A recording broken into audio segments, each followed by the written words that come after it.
Stephen Donziger, the environmental lawyer who helped win a $9.5 billion judgment against Chevron, has been under house arrest for about 2 years, essentially as punishment. And although he is all over independent media, he seems to have been basically blacklisted from corporate and mainstream media.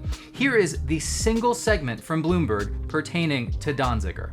Donziger, who is a New York plaintiff's lawyer who represents thousands of poor farmers and indigenous tribe members in the rainforest, is literally being followed by the private eyes hired by Chevron, because the stakes in this case, billions and billions of dollars, are so high. Chevron became convinced that Donziger was running not a lawsuit against the oil company, but a corporate shakedown. That clip from 2014 is, unless I missed something, literally it. Chevron also happens to be a major advertiser on all the cable news networks. So, a little background if you're not familiar. In the 70s, then Texaco was doing lots of drilling in the Amazon in Ecuador, and the area being drilled would come to be not so affectionately referred to as the Amazon Chernobyl.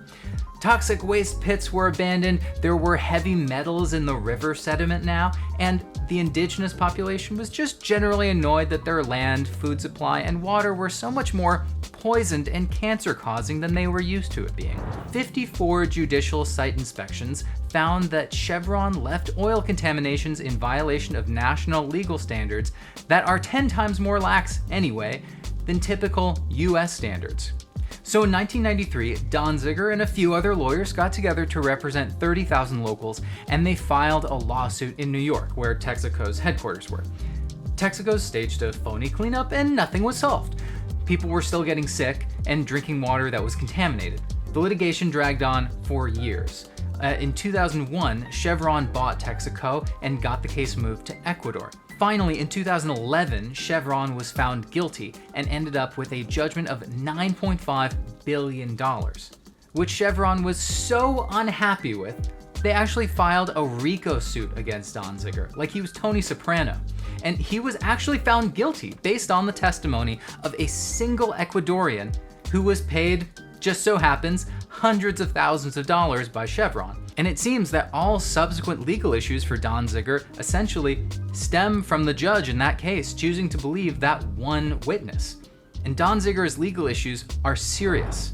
Chevron has hired private investigators to track Donziger, created a publication to smear him, and put together a legal team of hundreds of lawyers from 60 firms who have successfully pursued an extraordinary campaign against him.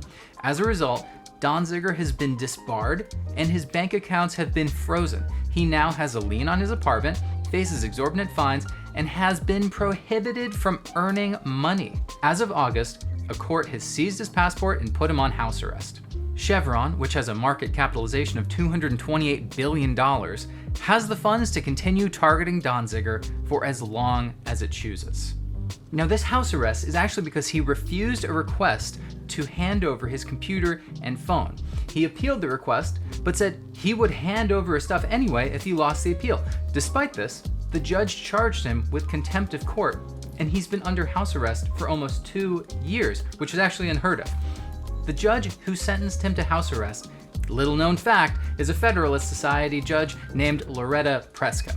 Now, although his case has already gotten an incredible amount of attention, AOC, Rashida Tlaib, Roger Waters, tons of indie media, his mainstream media coverage has been basically nothing. Outside of a segment on The Daily Show, a segment on Vice, and that Bloomberg clip I played, I found no recent coverage from actual news programs, no coverage at all from actual news programs, and very little in the way of print as well. Nothing from the New York Times since 2015. Donziger says that stories at the New York Times had been started but ended up getting killed for some reason.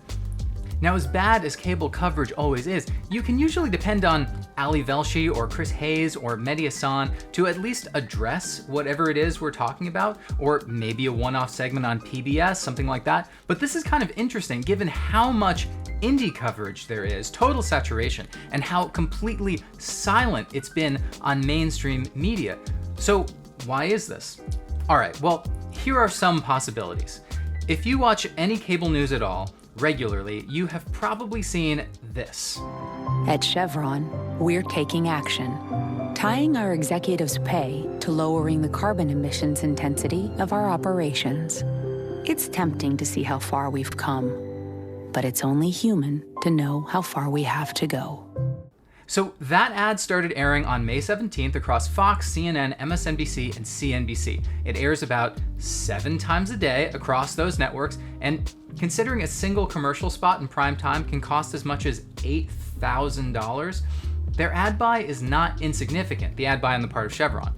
For another recent greenwashing ad called Windows, Chevron spent an estimated $1.7 million. That's for one commercial from one company. So Chevron spends many millions of dollars a year on falsely advertising themselves as something other than a company whose current form of existence is definitely mutually incompatible with our own existence. But they're not alone either, because between 2008 and 2015, 5 major oil companies, including Chevron, spent an average of over $200 million a year on advertising in the US alone. So this is obviously across platforms too, other than just cable news.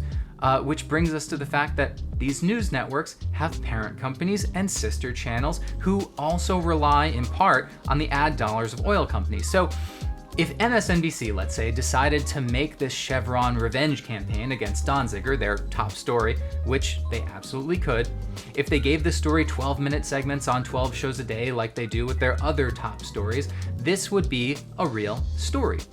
And it would render all the money Chevron spends on woke green ad campaigns worthless.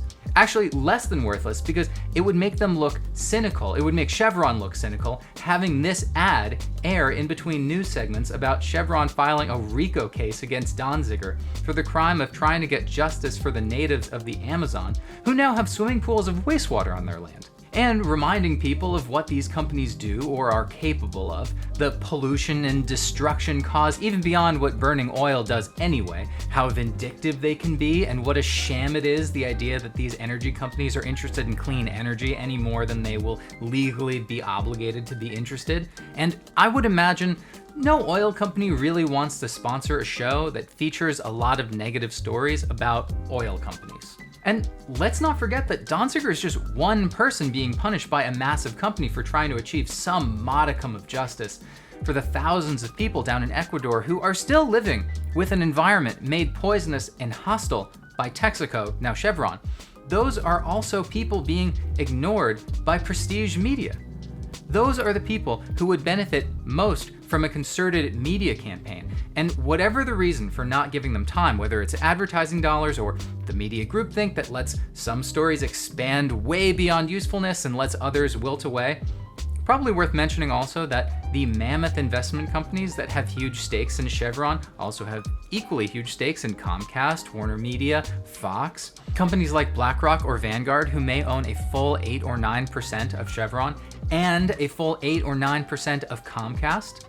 Who knows all the different layers of endemic conflict of interest that came together to withhold this particular story from the mainstream news-watching public.